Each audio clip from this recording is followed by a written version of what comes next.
Guys ঘুমটা ভাঙছে তো ঘুমেতে ওঠার পর আমি একটা ভিডিও দেখি। আমরা মাদকের বিরুদ্ধে অভিযান করছি এলাকাবাসী পক্ষ নিয়ে তুই রেড ম্যানেজার ভিডিও উঠা লিখে বুঝছেন আমরা রইতেছেন এমন আমরা করে ঠিক করার দরকার। গতকাল আলম হাসান মাদক ব্যবসায়ীর পক্ষে কথা বলার কারণে জনগণের হাতে হেনস্থা হতে হয়। জনতাও সাথে সাথে আলম হাসানকে সন্দেহ করে হয়তো মাদকের সাথে জড়িত থাকতে পারে। এমন একটি ভিডিও মুহূর্তের মধ্যে ভাইরাল হয়ে যায়। ভিডিওটি 1 ঘন্টার মাথায় শর্মিলার চোখে পড়ে।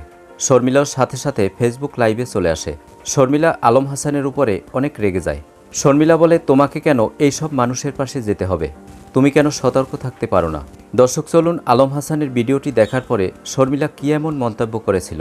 তো ঘুমেতে ওঠার পর আমি একটা ভিডিও দেখা এত খুশি হয়েছি। ইস, আল্লাহ যদি আমার একটা সুযোগ দিত, আর মাত্র একটা সুযোগ, যে আমার মুখ দিয়ে কিছু বলার মতো একটা সুযোগ দিত, যে শর্মিলা তুমি কিছু বলো, তাইলে গাইস আমি একটা 14 গোষ্ঠীর মুখোশ টান্দা খইলা লাইলাম। হইলে টান্দা খইলা মনে করেন জনগণ রে, বাংলাদেশের জনগণ রে, ঠিক আছে, দেখাই দিতাম যে 14 গোষ্ঠী কেমন।